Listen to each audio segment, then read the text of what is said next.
একজন মহিলার দুইজন সন্তান ছিল। একটা হচ্ছে তার সতীনের সন্তান আর একটা তার নিজের।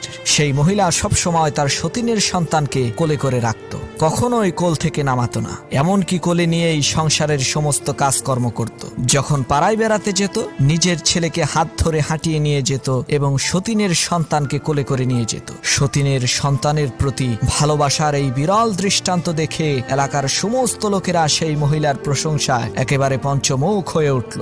সবার মুখে একই কথা, এই মহিলার মতো ভালো মহিলা আর নাই। একদিন পাড়ার এক মেয়ে লোক এসে বলল, বুবুজান, নিজের ছেলেকে এরকম অবহেলা করে সতীনের ছেলেকে এত আদর করা ঠিক হবে না, এতে আপনার নিজেরই ক্ষতি। তখন সেই মহিলাটি বলে উঠল, শোনেন বুবু, আমার ছেলেকে আমি অবহেলা করি না, এটা লোকদের বোঝার ভুল। তাকে আমি হাঁটিয়ে নিয়ে বেড়াই যাতে তার পা শক্ত হয়, আর সতীনের ছেলেকে সবসময় কোলে করে রাখি যাতে সে কোনোদিন হাঁটতে না শিখে। কোলে থাকতে থাকতে সে যাতে অচল আর পঙ্গু হয়ে যায়।